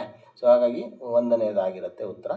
ಸೊ ಈ ಕೆಳಗಿನ ಘಟನೆಗಳನ್ನು ಸರಿಯಾದ ಕಾಲಾನುಕ್ರಮದಲ್ಲಿ ಗುರುತಿಸಿ ಅಂತ ಕೇಳಿದ್ದಾರೆ. ಓಕೆ. ಸೊ ಯಾವುದು ಮೊದಲು ನಡೆಯಿತು ಅನ್ನೋದು ಒಂದು ನೋಡ್ಬೋದು ನಾವು. ಓಕೆ. ಇಲ್ಲಿ ಕಾಲಾನುಕ್ರಮ ನೋಡೋದಾದರೆ ಬಂಗಾಳದ ವಿಭಜನೆ ಆಗುತ್ತೆ ಮೊದಲು. ಓಕೆ. ಸಿ. ಹಾಗಾಗಿ ಕಾಂಗ್ರೆಸ್ನ ಸೂರತ್ನ ವಿಭಜನೆ, ಜಲಿಯನ್ ವಾಲಾಬಾಗ್ ಹತ್ಯಾಕಾಂಡ 1919ರಲ್ಲಿ ಆಗುತ್ತೆ. ಕ್ವಿಟ್ ಇಂಡಿಯಾ ಚಳವಳಿ 1942ರಲ್ಲಿ ಆಗುತ್ತೆ. ಹಾಗಾಗಿ ಉತ್ತರ ಆಗಿರುತ್ತೆ 2. ಓಕೆ. ಲೋಕಹಿತವಾದಿ ಎಂದು ಯಾರು ಜನಪ್ರಿಯರಾಗಿದ್ದರು ಅಂತ ಕೇಳಿದ್ದಾರೆ. ಗೋಪಾಲ್ ಹರಿ ದೇಶ್ಮುಖ್. ಓಕೆ. ಉತ್ತರ ಆಗಿರುತ್ತೆ ಗೋಪಾಲ್ ಹರಿ ದೇಶ್ಮುಖ್. ಇವರು ಮಹಾರಾಷ್ಟ್ರದ ಸಮಾಜ ಸುಧಾರಕ ಆಗಿರ್ತಾರೆ. ಸೊ ಹಾಗಾಗಿ ಉತ್ತರ ಅದಾಗಿರುತ್ತೆ. ಓಕೆ. ಸೊ ಮುಂದಿನ ಒಂದು ಪ್ರಶ್ನೆ, ಈ ಕೆಳಗಿನ ಭಾರತದ ಯಾವ ಸ್ಥಳದಲ್ಲಿ ರೋಮನ್ನರು ಆಗಸ್ಟ್ನ ದೇವಾಲಯ ನಿರ್ಮಿಸಿದರು ಎಂದು ಹೇಳಲಾಗಿದೆ? ಸೊ ಮುಜಿರಿಸ್ ಅಂತ ಹೇಳ್ತೀವಿ. ಮುಜಿರಿಸ್ ಪ್ರಾಚೀನ ಚೇರರ ಪ್ರಮುಖ ಬಂದರಾಗಿದ್ದು ರೋಮನ್ ಸಾಮ್ರಾಜ್ಯದೊಂದಿಗೆ ಮಸಾಲೆ ವ್ಯಾಪಾರ ಕೇಂದ್ರವಾಗಿತ್ತು ಅಂತ ನಾವು ನೋಡ್ಬೋದು ಇಲ್ಲಿ. ಓಕೆ. ಸೊ ಹಾಗಾಗಿ ಆ ಒಂದು ದೇವಾಲಯ ಅದಕ್ಕೆ ಸಂಬಂಧಪಟ್ಟಿದೆ. ಉತ್ತರ ಆಗಿರುತ್ತೆ ಅದು. ಸೊ ಮುಂದಿನ ಪ್ರಶ್ನೆ, ಕಟ್ಟಡಗಳಲ್ಲಿ ವಾಸ್ತುಶೈಲಿಯೊಂದಿಗೆ ಕಟ್ಟಡಗಳನ್ನು ಅವರ ವಾಸ್ತುಶೈಲಿಯೊಂದಿಗೆ ಹೋಲಿಸಿ ಅಂತ ಕೇಳಿದ್ದಾರೆ. ಸೊ ನೋಡಿ ಇಲ್ಲಿ ಕೆಲವೊಂದು ಆಸ್ಪತ್ರೆ ಕಾಲೇಜುಗಳನ್ನೆಲ್ಲ ಕೇಳಿದ್ದಾರೆ. ಸೆಂಟ್ರಲ್ ಕಾಲೇಜ್ ಆಗಿರುತ್ತೆ. ಯಾವ ಒಂದು ರೀತಿಯ ವಾಸ್ತುಶೈಲಿ ನೋಡೋದಾದರೆ ಅದು ಗೋಥಿಕ್ ಸ್ಟೈಲ್ ಆಗಿರುತ್ತೆ. ಓಕೆ. ಸೊ ಬಿಗೆ ಶಾರದಾಂಬಾ ದೇವಾಲಯ ಆಗಿರುತ್ತೆ, ಅದು ದ್ರಾವಿಡ ಶೈಲಿ. ಓಕೆ, ಶಾರದಾಂಬಾ ದೇವಾಲಯ ದ್ರಾವಿಡ ಶೈಲಿನಲ್ಲಿದೆ. ವಾಣಿ ವಿಲಾಸ ಆಸ್ಪತ್ರೆ ಇದೆಯಲ್ಲ ಬೆಂಗಳೂರು, ಅದಾಗಿರುತ್ತೆ ಆಧುನಿಕ ಶೈಲಿ, ಮಾಡರ್ನ್ ಸ್ಟೈಲ್. ಕಮಲ್ ಮಹಲ್ ಹಂಪಿ ಏನಿದೆಯಲ್ಲ ಅದು ಇಂಡೋ ಇಸ್ಲಾಮಿಕ್ ಸಂಬಂಧಪಟ್ಟಂತೆ ವಾಸ್ತುಶೈಲಿನ ಹೊಂದಿರುತ್ತೆ ಅಂತ ನಾವು ಹೇಳ್ಬೋದು. ಸೊ ಮುಂದಿನ ಪ್ರಶ್ನೆ, ಈ ಕೆಳಗಿನ ಹೇಳಿಕೆಗಳಲ್ಲಿ ಯಾವುವು ಹೊಯ್ಸಳ ರಾಜ ವಿಷ್ಣುವರ್ಧನಿಗೆ ಸಂಬಂಧಿಸಿವೆ? ಯಾವುದು ಸಂಬಂಧಿಸಿದೆ ಅಂತ ಕೇಳಿದ್ದಾರೆ. ವಿಷ್ಣುವರ್ಧನನು ನೊಲಂಬವಾಡಿಗೊಂಡ ಎಂಬ ಬಿರುದು ಹೊಂದಿದ್ದನು, ಅದು ಸರಿಯಾಗಿದೆ. ಸೊ ಬಿ, ವಿಷ್ಣುವರ್ಧನನು ರಾಮಾನುಜಾಚಾರ್ಯರಿಗೆ ಆಶ್ರಯ ನೀಡಿದನು, ಸರಿಯಾಗಿದೆ. ಸೊ ವಿಷ್ಣುವರ್ಧನನು ಚೋಳ ರಾಜಕುಮಾರಿ ಚೋಳ ಮಹಾದೇವಿಯನ್ನು ವಿವಾಹವಾಗಿದ್ದನು, ಇದು ತಪ್ಪಾಗಿದೆ. ಸೊ ವಿಷ್ಣುವರ್ಧನನು ರಾಜಧಾನಿಯನ್ನು ದಾರ ಸಮುದ್ರಕ್ಕೆ ವರ್ಗಾಯಿಸಿದ್ದನು. ಸೊ ಸರಿಯಾದ ಆಯ್ಕೆ ಕೇಳಿದ್ದಾರೆ ಇಲ್ಲಿ. ಸೊ ಇಲ್ಲಿ ನೋಡಿ, ಸೊ ಚೋಳ ಮಹಾದೇವಿ ಎಂಬ ಚೋಳ ರಾಜಕುಮಾರಿನಿ ವಿವಾಹದ ಹೇಳಿಕೆ ಪ್ರಶ್ನೆಯ ಸಂದರ್ಭದಲ್ಲಿ ಸರಿ ಇಲ್ಲ, ಹಾಗಾಗಿ ಇದನ್ನು ನಾವು ಡಿಲೀಟ್ ಮಾಡಿದ್ರೆ ನಮಗೆ ಉತ್ತರ ಸಿಗುತ್ತೆ ABD ಅಂತ. ಓಕೆ. ಸೊ ಮುಂದಿನ ಒಂದು ಪ್ರಶ್ನೆ ನೋಡೋದಾದರೆ, ಕೃಷ್ಣದೇವರಾಯನ ಆಸ್ಥಾನದ ಅಷ್ಟದಿಗ್ಗಜರಲ್ಲಿ ಯಾರು ಸಂಗೀತ ಸಾಹಿತ್ಯ ಸಮರಾಂಗಣ ಸಾರ್ವಭೌಮ ಎಂಬ ಬಿರುದನ್ನು ಪಡೆದಿದ್ದರು ಅಂತ ಕೇಳಿದ್ದಾರೆ. ಸೊ ನೀಡಿರುವ ಆಯ್ಕೆಗಳಲ್ಲಿ ಇಲ್ಲ. ಈ ಬಿರುದು ಕೃಷ್ಣದೇವರಾಯನಿಗೆ ಸಂಬಂಧಿಸಿದೆ. ಓಕೆ. ಸೊ ಸ್ವತಃ ಅವರಿಗೆ ಸಂಬಂಧಪಟ್ಟಂತೆ ಇದು ಇರೋದ್ರಿಂದ ಸೊ ಅದಾಗಿರುತ್ತೆ ಉತ್ತರ, ಕೃಷ್ಣದೇವರಾಯ. ಸಂಗೀತ ಸಾಹಿತ್ಯ ಸಮರಾಂಗಣ ಸಾರ್ವಭೌಮ ಎಂಬುದು ಕೃಷ್ಣದೇವರಾಯನ ಪ್ರಸಿದ್ಧ ಬಿರುದುಗಳಲ್ಲಿ ಒಂದಾಗಿದೆ. ಅದು ಅಷ್ಟದಿಗ್ಗಜ ಕವಿಗಳ ಒಬ್ಬರ ಬಿರುದು ಎಂದು ನೀಡಿರುವ ಪ್ರಶ್ನೆಯು ತಪ್ಪಾಗಿದೆ ಅಂತ ಹೇಳ್ಬೋದು. ಆದ್ದರಿಂದ 4 ಆಯ್ಕೆಗಳಲ್ಲಿ ಯಾವುದು ಸರಿಯಾದುದಿಲ್ಲ ಅಂತ ಹೇಳ್ಬೋದು. ಸೊ ಮುಂದಿನ ಪ್ರಶ್ನೆ, ಭಾರತದ ಮೇಲಿನ ದಾಳಿಗಳನ್ನು ಕಾಲಾನುಕ್ರಮದಲ್ಲಿ ಹೊಂದಿಸಿ. ಓಕೆ, ದಾಳಿ: ಶಕರ ದಾಳಿ, ಇಂಡೋ ಗ್ರೀಕರ ದಾಳಿ, ಕುಶಾನರ ದಾಳಿ, ಪಾರ್ಥಿಯನ್ನರ ದಾಳಿ ಅಂತ. ಸೊ ಫಸ್ಟ್ ಯಾರು ಬರ್ತಾರೆ ಇಲ್ಲಿ? ಇಂಡೋ ಗ್ರೀಕ್ಸ್ ಬರ್ತಾರೆ, ಆಮೇಲೆ ಬರ್ತಾರೆ ಶಕಾಸ್ ಬರ್ತಾರೆ, ಆಮೇಲೆ ಬರ್ತಾರೆ ಪಾರ್ಥಿಯನ್ಸು, ಆಮೇಲೆ ಕುಶಾನರ್ಸ್ ಬರ್ತಾರೆ. ಕುಶಾನರ್ಸು ಲಾಸ್ಟಿಗೆ. ಈ ಕೊಟ್ಟಿರೋ ಪ್ರಶ್ನೆಯಲ್ಲಿ ಉತ್ತರ ಅದಾಗಿರುತ್ತೆ. ಕೆಳಗಿನ ಮೈಸೂರಿನ ದಿವಾನರನ್ನು ಕಾಲಾನುಕ್ರಮದಲ್ಲಿ ಜೋಡಿಸಿ ಅಂತ ಕೇಳಿದ್ದಾರೆ. Okay. PN Krishnamurthy, VP Madhavrao, T Anandrao ಅಂತ. ಸೊ ದಿವಾನರು ಅವರು ಕಾಲಾನುಕ್ರಮ ನೋಡೋದಾದರೆ, ಸೊ PN ಕೃಷ್ಣಮೂರ್ತಿ ಇದೆಲ್ಲ 1901ರಿಂದ 6ರವರೆಗೆ ಅವಧಿಯಲ್ಲಿರ್ತಾರೆ. VP ಮಾಧವರಾವ್ 1906ರಿಂದ 9 ಮತ್ತು T ಆನಂದರಾವ್ 1909ರಿಂದ ದಿವಾನರಾಗಿದ್ದರು. ಹಾಗಾಗಿ ಆ ಕ್ರಮ ಬರುತ್ತೆ, ನಮಗೆ ಉತ್ತರ ಆಗಿರುತ್ತೆ 1. ಕೆಳಗಿನ ಹೇಳಿಕೆಗಳನ್ನು ಪರಿಗಣಿಸಿ ಅಂತ ಕೇಳಿದ್ದಾರೆ. 1857ರ ದಂಗೆಯಲ್ಲಿ ಭಾರತೀಯ ಸೈನಿಕರು ಕಳಪೆ ಮಟ್ಟದ ಯುದ್ಧೋಪಕರಣವನ್ನು ಹೊಂದಿದ್ದರು. ಸೊ ಬ್ರಿಟಿಷರು ಭಾರತಕ್ಕೆ ಅಪಾರ ಪ್ರಮಾಣದಲ್ಲಿ ಜನರು, ಹಣ ಮತ್ತು ಶಸ್ತ್ರಾಸ್ತ್ರಗಳನ್ನು ಕಳಿಸಬೇಕಾಯಿತು. ಈ ಕೆಳಗಿನ ಹೇಳಿಕೆಗಳಲ್ಲಿ ಸರಿಯಾದವನ್ನು ಆರಿಸಿ ಅಂತ ಹೇಳಿದ್ದಾರೆ. ಹೇಳಿಕೆ 1 ಮತ್ತು ಹೇಳಿಕೆ 2 ಸರಿಯಾಗಿವೆ, ಆದರೆ ಹೇಳಿಕೆ 2 ಹೇಳಿಕೆ 1ಕ್ಕೆ ಸಂಬಂಧಿಸಿಲ್ಲ, ಅದು ಎಕ್ಸ್ಪ್ಲೇನ್ ಮಾಡಲ್ಲ ಅಂತ ಹೇಳ್ತಾ ಇದ್ದಾರೆ. ಸೊ ಅದು ಉತ್ತರ ಆಗಿರುತ್ತೆ. ಕೆಳಗಿನ ಹೇಳಿಕೆಗಳನ್ನು ಪರಿಗಣಿಸಿ. ರಣಜಿತ್ ಸಿಂಗ್ ಅವರು ನಿರಂಕುಶ ಪ್ರಭುವಾಗಿದ್ದ ಕಾರಣ ಸಿಖ್ಬರು ಇಂಗ್ಲಿಷರ ವಿರುದ್ಧ ಸೋತರು. ಬ್ರಿಟಿಷರ ಆಕ್ರಮಣಗಳಿಂದ ಸಿಖ್ ಸಾಮ್ರಾಜ್ಯವನ್ನು ರಕ್ಷಿಸಲು ಅವರು ವಿಫಲರಾದರು. ಸರಿಯಾದ ಆಯ್ಕೆ ಕೇಳಿದರೆ ಹೇಳಿಕೆ 1 ಸರಿಯಾಗಿದೆ, ಆದರೆ ಹೇಳಿಕೆ 2 ತಪ್ಪಾಗಿದೆ ಅಂತ ನಾವು ಇಲ್ಲಿ ಉತ್ತರ ನೋಡ್ಬೋದು. ಸೊ ಮುಂದಿನ ಪ್ರಶ್ನೆ, ಕ್ರಿಸ್ತಪೂರ್ವ 6ನೇ ಶತಮಾನದ ಮಹಾಜನಪದಗಳನ್ನು ರಾಜಧಾನಿಯೊಂದಿಗೆ ಹೊಂದಿಸಿ. ಅವಂತಿ ಆಗಿರುತ್ತೆ ಅದರ ರಾಜಧಾನಿ, ಸೊ ಉಜ್ಜಯಿನಿ ಆಗಿರುತ್ತೆ. ಸೊ ಆಮೇಲೆ ಕೋಸಲದ ರಾಜಧಾನಿ ಆಗಿರುತ್ತೆ ಅಯೋಧ್ಯೆ ಆಗಿರುತ್ತೆ. ಸೊ ವತ್ಸದ ರಾಜಧಾನಿ ಆಗಿರುತ್ತೆ ಕೌಸಂಬಿ, ಮಗಧರ ರಾಜಧಾನಿ ಆಗಿರುತ್ತೆ ರಾಜಗೃಹ. ಓಕೆ. ಸೊ ಉತ್ತರ ಆಗಿರುತ್ತೆ 2. ಸೊ ಮುಂದಿನ ಪ್ರಶ್ನೆ, ಕೆಳಗಿನವರಲ್ಲಿ ಯಾರು ಋಗ್ವೇದ ಕಾಲದ ಪ್ರಮುಖ ದೇವತೆ ಅಲ್ಲ? ಓಕೆ, ಯಾರು ದೇವತೆ ಅಲ್ಲ ಅಂತ ಕೇಳಿದ್ದಾರೆ. ಪ್ರಜಾಪತಿ ಅಲ್ಲ. ಸೊ ವರುಣ, ಸೋಮ, ಅಗ್ನಿ ಆಗಿರ್ತಾರೆ. ಓಕೆ. ಸೊ ಮುಂದಿನ ಪ್ರಶ್ನೆ, ಬಾಲ್ಯವಿವಾಹ ತಡೆಗಟ್ಟುವ ಕಾಯ್ದೆಗೆ ಸಂಬಂಧಪಟ್ಟಂತೆ ಈ ಕೆಳಗಿನ ಹೇಳಿಕೆಗಳು ಪರಿಗಣಿಸಿ ಅಂತ ಕೇಳಿದ್ದಾರೆ. ಸೊ ಇದರಲ್ಲಿ ನಿಮಗೆ ನೋಡೋದಾದರೆ ಹೇಳಿಕೆ 1, ಬಾಲ್ಯವಿವಾಹ ತಡೆಗಟ್ಟುವ ಕಾಯ್ದೆ 1929ರಲ್ಲಿ ಜಾರಿಯಾಯಿತು. ಇದು ಶಾರದಾ ಕಾಯ್ದೆ ಎಂದು ಪ್ರಸಿದ್ಧವಾಗಿತ್ತು ಅಂತ ನಾವು ನೋಡ್ಬೋದು. ಸೊ ಇದು ಬಾಲಕರ ಮತ್ತು ಬಾಲಕಿಯರ ಮದುವೆ ವಯಸ್ಸನ್ನು ಕ್ರಮವಾಗಿ 18 ಮತ್ತು 14ಕ್ಕೆ ನಿಗದಿಪಡಿಸಿತ್ತು ಅಂತ ನಾವು ನೋಡ್ತೀವಿ. ಹೇಳಿಕೆ 1 ಮತ್ತು 2 ಸರಿ, ಆದರೆ ಹೇಳಿಕೆ 1ನ್ನು ಹೇಳಿಕೆ 2 ವಿವರಿಸುವುದಿಲ್ಲ ಅಂತ ನಾವು ಇಲ್ಲಿ ನೋಡ್ಬೋದು. ಓಕೆ. ಸೊ ಮುಂದಿನ ಪ್ರಶ್ನೆ, ಈ ಕೆಳಗಿನ ಯಾವ ಕೃತಿಯಲ್ಲಿ ರಾಜ ಹರ್ಷವರ್ಧನನನ್ನು ಭಾಸ ಮತ್ತು ಕಾಳಿದಾಸರಿಗೆ ಹೋಲಿಸಲಾಗಿದೆ ಅಂತ ಕೇಳಿದ್ದಾರೆ. ಜಯದೇವನ ಗೀತಗೋವಿಂದದಲ್ಲಿ ಅದು ಆಗಿರುತ್ತೆ, ಅದು ಕೀ ಆನ್ಸರು. ಸೊ ಈ ಕೆಳಗಿನ ಚೋಳ ಅರಸರಲ್ಲಿ ಶ್ರೀಲಂಕಾದ ಮೇಲೆ ದಾಳಿ ಮಾಡದವರು ಯಾರು? ಮೊದಲನೇ ಆದಿತ್ಯ. ಅವ್ರನ್ನ ಬಿಟ್ಟರು ಬೇರೆ ಎಲ್ಲರೂ ಕೂಡ ದಾಳಿ ಮಾಡಿದ್ದಾರೆ ಅಂತ ನಾವು ಇಲ್ಲಿ ನೋಡ್ಬೋದು. ಈ ಕೆಳಗಿನ ಸ್ಮಾರಕಗಳಲ್ಲಿ ಯಾವುದು ಶೇರ್ಸಾ ಸೂರಿಯಿಂದ ನಿರ್ಮಾಣಗೊಂಡಿಲ್ಲ ಅಂತ ಕೇಳಿದ್ದಾರೆ. ಅಬ್ಸರ್ವ್ ಮಾಡಿ. ಸೊ ಅದಾಗಿರುತ್ತೆ ಕುಷ್ಕಿ ಸಿರಿ ಆಗಿರುತ್ತೆ, ಅದು ಉತ್ತರ. ಮುಂದಿನ ಒಂದು ಪ್ರಶ್ನೆ, ಕೊನೆಯ ಪ್ರಶ್ನೆ ಆಗಿರುತ್ತೆ. ಸಿಖ್ ಗುರುಗಳನ್ನು ಕೊಡುಗೆಗಳೊಂದಿಗೆ ಹೊಂದಿಸಿ ಅಂತ ಕೇಳಿದ್ದಾರೆ. ಸೊ ಗುರು ರಾಮದಾಸ ಆಗಿರ್ತಾರೆ. ಸೊ ಅಮೃತಸರ ನಗರ ಸ್ಥಾಪನೆಗೆ ಸಂಬಂಧಪಟ್ಟಿರ್ತಾರೆ ಅವರು. ಗುರು ಅರ್ಜುನ ದೇವ ಆಗಿರ್ತಾರೆ, ಆದಿ ಗ್ರಂಥ ಸಂಕಲನ ಮಾಡಿರ್ತಾರೆ. ಗುರು ಹರಗೋವಿಂದ ಆಗಿರ್ತಾರೆ, ಅಕಾಲ ತಖ್ತ್ ಸ್ಥಾಪನೆ ಆಗಿರುತ್ತೆ. ಗುರು ಗೋವಿಂದ ಸಿಂಗ್ ಅವರು ಖಾಲ್ಸಾ ಸ್ಥಾಪನೆಗೆ ಸಂಬಂಧಪಟ್ಟಿರ್ತಾರೆ. ಸೊ ಇದಿಷ್ಟು ಇವತ್ತಿನ PC ಎಕ್ಸಾಮಿನೇಷನ್ಸ್ ಕ್ವಶನ್ ಪೇಪರ್ಸ್ನ ಕೀ ಆನ್ಸರ್ಸ್ಗಳು. ನಿಮಗೆ ಇದರಲ್ಲಿ ಏನಾದರೂ ಡೌಟ್ಸ್ಗಳಿದ್ದರೆ ನಮಗೆ ಕಮೆಂಟಲ್ಲಿ ತಿಳಿಸಿ. ನಿಮಗೆ ಈ ಪೇಪರ್ PDF ಫಾರ್ಮ್ಯಾಟಲ್ಲಿ ಬೇಕು ಅಂತ ಹೇಳಿದ್ರೆ ನಿಮಗೆ www.infiniteiasks.com ನಿಮಗೆ PDF ಡೌನ್ಲೋಡ್ ಮಾಡ್ಕೋಬೋದು. ನಿಮಗೆ ಈ ವಿಡಿಯೋ ಇಷ್ಟ ಆಗಿದ್ದರೆ ಲೈಕ್ ಮಾಡಿ, ನಮ್ಮ ಯೂಟ್ಯೂಬ್ ಚಾನಲ್ಗೆ ಸಬ್ಸ್ಕ್ರೈಬ್ ಕೂಡ ಮಾಡಿ. ಹೆಚ್ಚಿನ ವೀಡಿಯೋಸ್ಗಳು ಮುಂದೆ ಬರ್ತಾ ಇರುತ್ತೆ. So thank you and all the best for your upcoming examinations.